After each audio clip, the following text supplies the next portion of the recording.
இதுதான் திமுகவுடைய பெரும் வாக்கு வங்கி. முஸ்லீம் அமைப்புகள் அதிமுகவை ஏற்றுக்கொள்ளவே மாட்டார், திமுகவை தான் ஏற்றுக்கொள்வார். ஏன்? பெரியார் இருக்கார். இவர் இந்து மத சனாதனத்தின் ஆதரவாளர் எம்ஜிஆர்.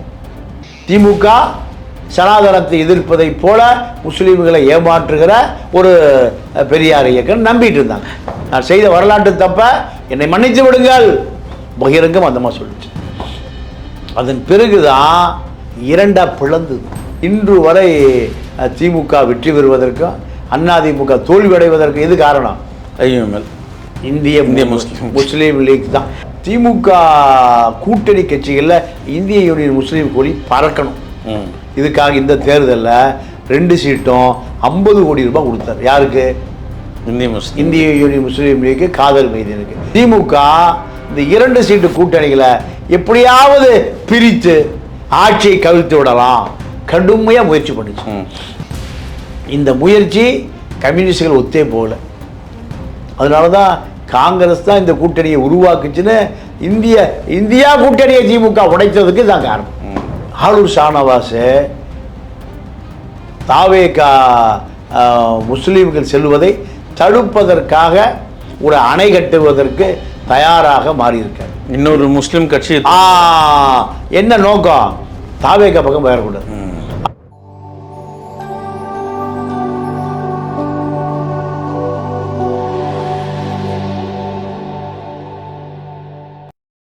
நேயர்களுக்கு வணக்கம். இன்று நேர்காணலில் நம்மோடு இணைந்திருக்கிறார் மூத்த பத்திரிகையாளர் திரு தமிழா பாண்டியன் அவர்கள். சார் வணக்கம். வணக்கம். கிட்டத்தட்ட 50 ஆண்டுகள உறவு இந்திய யூனியன் முஸ்லீம் லீக்.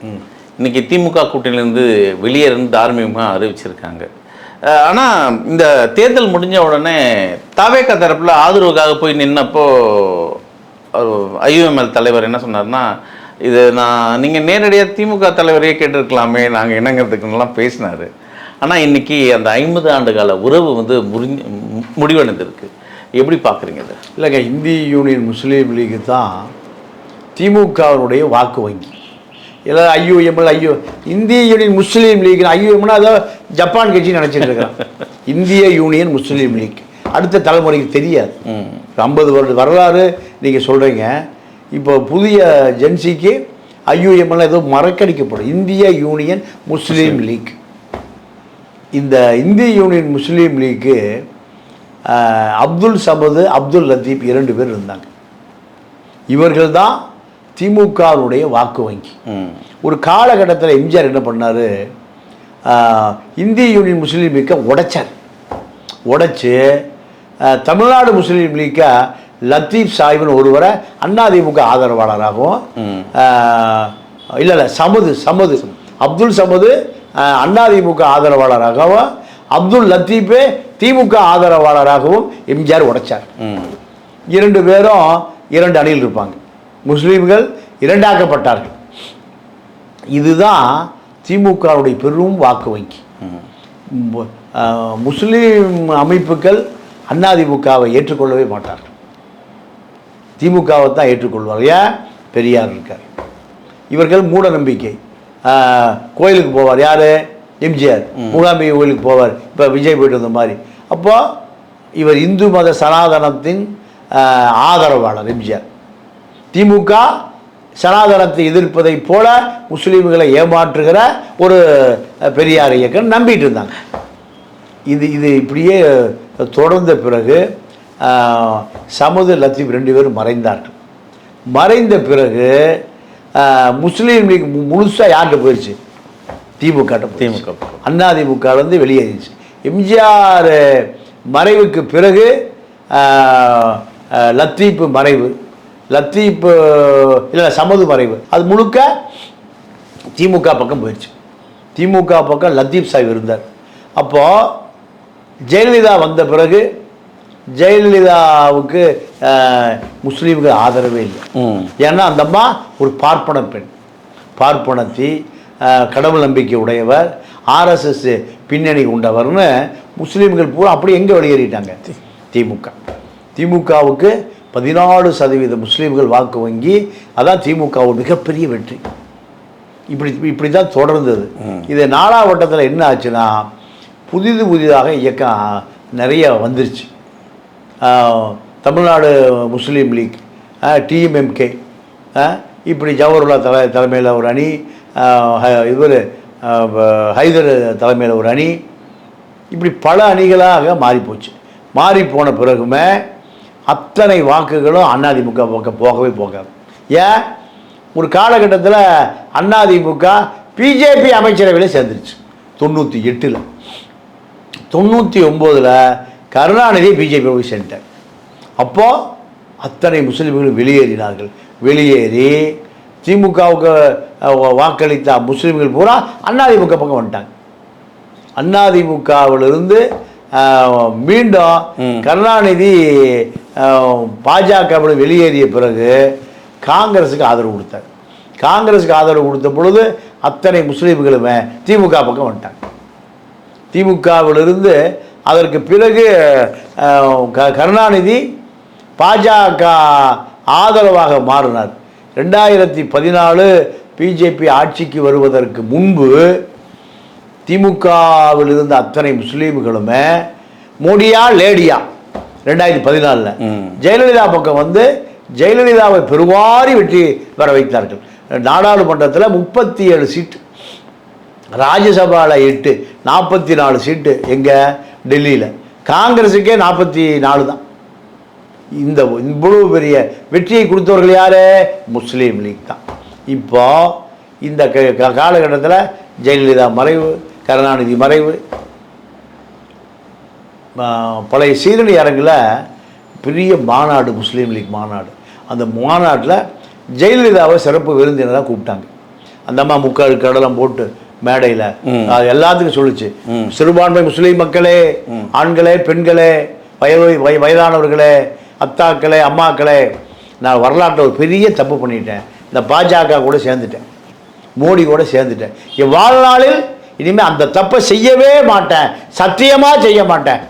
ஏன்னா ஒரு பெண் சத்தியம் பண்ணால் அது முஸ்லீம் பெண்கள் ஆண்களும் நம்புவாங்க, மூத்தவர்கள்லாம் நம்புவாங்க. அப்போ நான் செய்த வரலாற்று தப்பை என்னை மன்னித்து விடுங்கள் பகிரங்கம் அந்த மாதிரி சொல்லிச்சு. அதன் பிறகுதான் இரண்டாக பிளந்தது. அத்தனை வாக்குகளும் சரிபாதி அதிமுகவுக்கு வந்தது. ஜெயலலிதா மறைவு, ஜெயலலிதா மறைவு ஒரு பெரிய துரதிர்ஷ்டம். எடப்பாடி பிஜேபியை நம்பினால் மட்டுமே மீதி 4.5 வருடம் ஆட்சி நடத்த முடியும் நிலைமை வந்துருச்சு. யாருக்கு? எடப்பாடிக்கு. அப்போ மீண்டும் முஸ்லீம்கள் எங்கே போனாங்க? திமுக பக்கம். இன்று வரை இது தொடர்கிறது. 16 அதாவது அப்போ ஜெயலலிதா மறைவு பாதி. அதற்கு பிறகு இன்று வரை திமுக வெற்றி பெறுவதற்கும் அதிமுக தோல்வியடைவதற்கு இது காரணம் ஐஎம்எல், இந்திய முஸ்லீம் லீக் தான். இது முக்கியமாக இப்போது பேசப்படுறதுக்கு இத்தனை ஆண்டு காலம் அந்த உறவு வந்து ஒரு சோபா மாத்திருச்சு அப்படின்ற இடத்துல வந்திருக்காங்க சார். அவங்களுக்கும் சோபா அரசியல் விஜய் செஞ்சிட்டாரா? இல்லை, விஜய்க்கு சோபாவுக்கு சம்மந்தமே இல்லை. அதாவது சோபா கொடுத்ததை இந்திய யூனியன் முஸ்லீம் லீக்கு திமுக தான். எதுங்க? இந்த தேர்தல் நீங்கள் யாரோடையும் போகாதீங்க. எப்பவுமே காதர் மீது என்ன பண்ணுவார், நாடாளுமன்ற சீட்டை 3 கோடி ரூபாய்க்கு நவாஸ் கனிக்கு விற்றுருவார் வருஷாவ. அதாவது ஒவ்வொரு முறை 5 வருஷத்துக்கு ஒருக்கா. இப்போ இந்த திமுக கூட்டணி கட்சிகளில் இந்திய யூனியன் முஸ்லீம் கோழி பறக்கணும். இதுக்காக இந்த தேர்தலில் 2 சீட்டும் 50 கோடி ரூபாய் கொடுத்தார். யாருக்கு? இந்திய யூனியன் முஸ்லீம் லீக்கு காதர் மைதீனுக்கு. காதர் மைதீன் வாங்கி இப்போ 2 சீட் ஜெயிச்சார். ஜெயிச்ச பிறகு இப்போ சீசன் 2 சீட்டு சீசன்.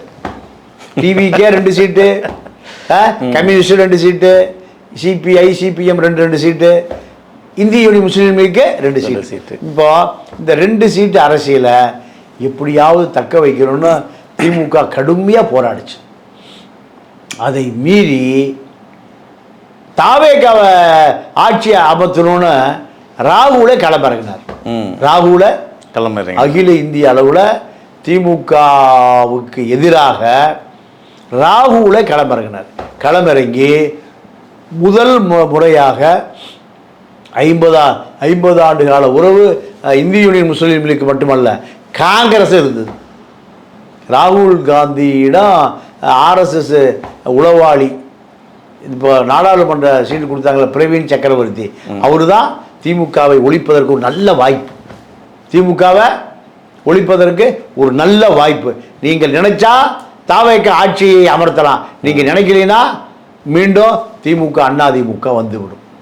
இப்படியான ஒரு முடிவில் என்ன நடந்ததுன்னா, ராகுல் காந்தி 5 சீட்டை தாவேக்காவுக்கு முதல் ஆதரவு களம்.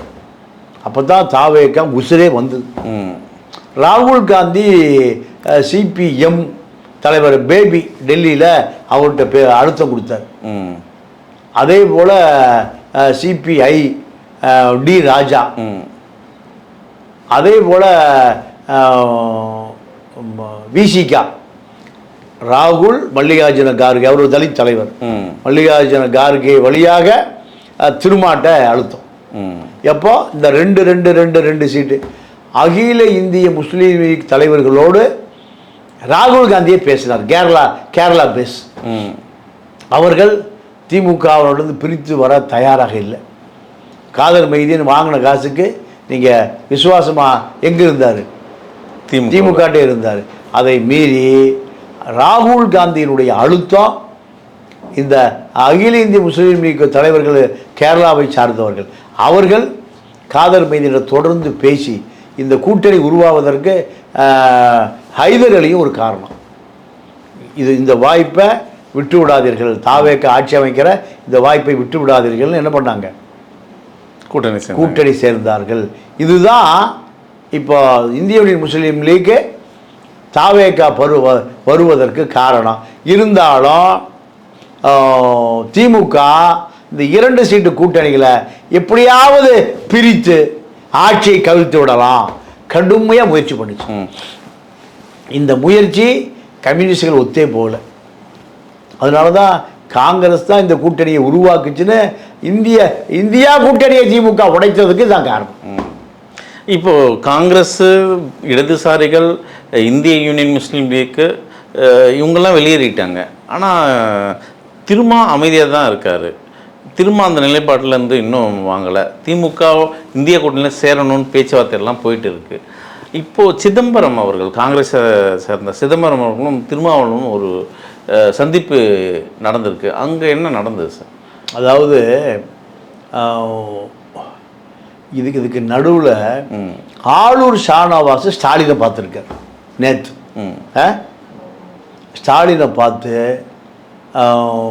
நீங்கள் கொடுத்த அசைன்மெண்ட் படி நான் தனி கட்சி நடத்துகிறேன், ஒரு முஸ்லீம் அமைப்பை நான் உருவாக்குறேன், உருவாக்கி தாவேக்காவுக்கு முஸ்லீம் இளைஞர்கள் செல்வதை நான் தடுக்கிறேன், என்னால் அணை போட முடியும் தமிழ்நாடு முழுக்க.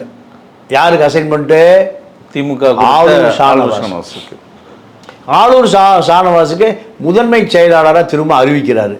அறிவித்து பல நாள் ஆச்சு, இன்னைக்கு வரைக்கும் போய் பார்க்கவே இல்லை. யார தலைவனையே பார்க்காத தொண்டை தலைவன் ராத்திரி 12 மணிக்கு அறிவிக்கிறார். ஃபோன் தொலைபேசியில் கூட தொடர்பு கொள்ளலை. ஆனால் யாரை பார்த்துருக்காரு? ஸ்டாலினை பார்த்துருக்காரு, திருமாவை பார்க்கல.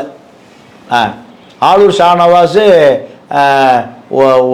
அதாவது அவர் ஒரு கன்வெர்டட் முஸ்லீம், தேவேந்தர் கூட வேளாளராக இருந்த அவருடைய முன்னோர்கள் இங்கே முஸ்லீமாக மதம் மாறியவர்கள். அப்போது ஆளூர் ஷானவாஸ்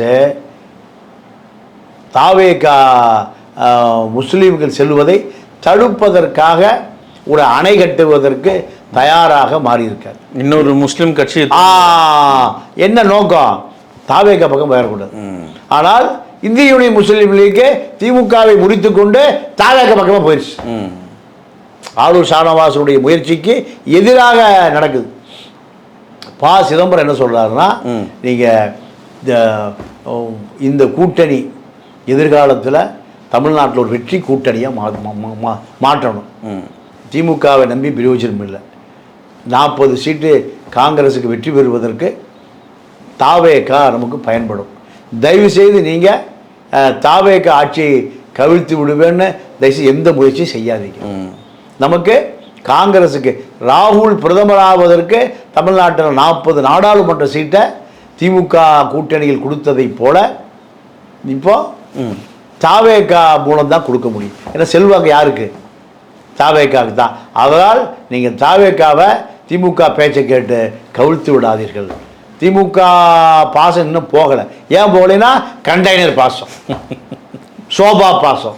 இப்போ சோபா, கண்டெய்னரு, பீரோ இப்போல்லாம் இப்படி அரசியல் மாறிடுச்சு.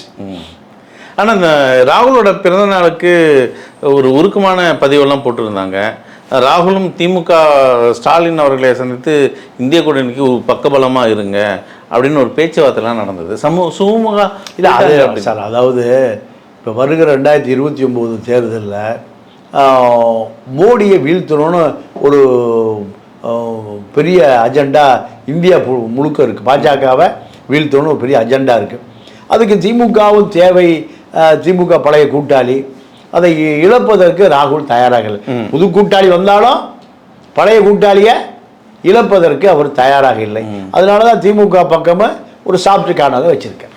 இப்போ நீங்கள் குறிப்பிட்டது போல் ஆலோசனாஸ் ஒரு திமுக ஃபண்டில் இப்போ ஒரு முஸ்லீம் கட்சி ஆரம்பிக்கும். ஆமாம், முஸ்லீம் அமைப்பை ஆரம்பித்து முஸ்லீம் இளைஞர்கள் தாவேகா பக்கம் போவதை தடுப்பதற்கான அமைப்பு அது. மிக்க நன்றி சார். நன்றி, வணக்கம்.